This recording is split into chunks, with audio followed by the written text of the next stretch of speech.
Hello, bachcho. Let's see this question. The question says expand each of the following condensed formulae into their complete structural and one-line formula. So इस question के अंदर हमें ये एक condensed formula given है, हमें इसे structural and one-line formula के अंदर convert करना है. So the key concept of this question is key concept क्या है? Structural formula and one-line formula. Structural and bond line formula. Bond line formula.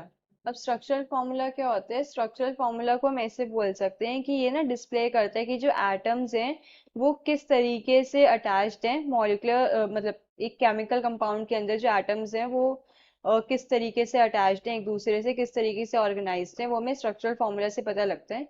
जैसे कि कार्बन है, कार्बन क्या है? टेट्रावेलेंट है, तो ये क्या है? अपनी चार बॉन्ड्स बनाता है ये ऑक्टेट कंप्लीट करने के लिए. तो स्ट्रक्चरल फॉर्मूला क्या होता है? Structural formula. स्ट्रक्चरल फॉर्मूला को हम ऐसे बोल सकते हैं कि it displays how the atoms it displays how the atoms are organized and attached together are organized and attached together in a molecular formula of a chemical compound.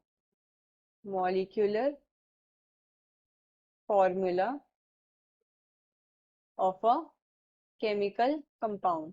अगर हमें एक मॉलिक्यूलर फॉर्मूला गिवन है तो हमें structural formula से हम क्या बता पाते हैं कि जो मॉलिक्यूलर फॉर्मूला है या केमिकल कंपाउंड है उसके अंदर जो एटम्स हैं वो कैसे अटैच्ड हैं. मॉलिक्यूलर फॉर्मूला देख के हमें नहीं पता लगेगा कि एटम्स कैसे अटैच्ड है. जैसे कार्बोक्सिलिक एसिड के अंदर अगर हम मॉलिक्यूलर फॉर्मूला ही देखें तो हमें नहीं पता लगेगा कि कार्बन और ऑक्सीजन के बीच में क्या है? डबल बॉन्ड प्रेजेंट है. बट स्ट्रक्चरल फॉर्मूला से हमें पता लगेगा कि उनके बीच में डबल बॉन्ड प्रेजेंट है. And now bond line formula क्या होता है?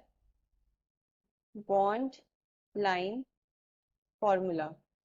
बॉन्ड लाइन फॉर्मूला को हम ऐसे बोल सकते हैं कि ये क्या होती है? रिप्रेजेंटेशन होती है मॉलिक्यूलर फॉर्मूला की, जिसके अंदर जो कोवलेंट बॉन्ड्स होते हैं वो सिर्फ वन लाइन से हम रिप्रेजेंट करते हैं. बस कार्बन हाइड्रोजन बॉन्ड्स हम इसके अंदर रिप्रेजेंट नहीं करते. हम carbon carbon bonds and carbon के साथ जो फंक्शनल ग्रुप अटैच्ड होते हैं वो वाले बॉन्ड्स रिप्रेजेंट करते हैं, एक्सेप्ट कार्बन हाइड्रोजन बॉन्ड्स. तो इसको हम ऐसे लिख सकते हैं कि it is a representation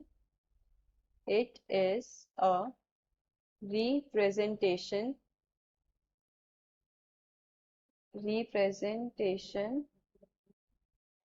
of a molecular formula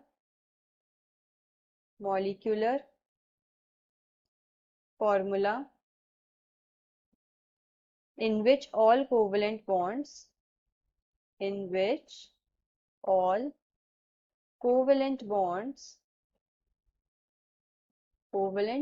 bonds are represented by one line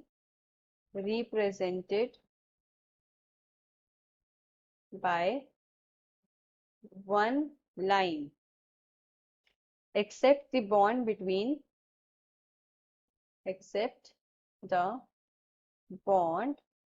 between carbon and hydrogen.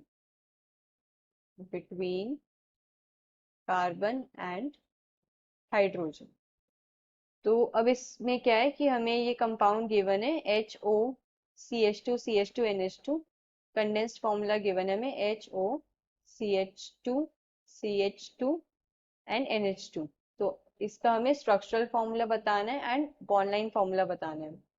तो पहले अगर हम इसका स्ट्रक्चरल फॉर्मूला देखें तो स्ट्रक्चरल फॉर्मूला क्या होगा? स्ट्रक्चरल फॉर्मूला के अंदर इसके अंदर एक कार्बन दो कार्बन प्रेजेंट है और उनसे एक नाइट्रोजन NH2 ग्रुप अटैच्ड है, नाइट्रोजन NH2. एंड ये जो दो कार्बन है CH2 CH2 CH2 CH2 and इस कार्बन से क्या है? एल्कोहल ग्रुप अटैच्ड है OH. तो ये क्या है? स्ट्रक्चरल फॉर्मूला है. नाउ अगर हम बॉन्ड लाइन फॉर्मूला की बात करें, बॉन्ड लाइन फॉर्मूला।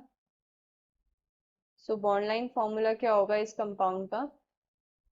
यहाँ पे क्या है, OH है, और देन हमारे पास क्या है, दो कार्बन है, तो 1 2, और सेकेंड कार्बन से क्या है, NH2 अटैच्ड है। सो ये क्या हो गया, bond line formula. So I hope you understood this well. Best of luck.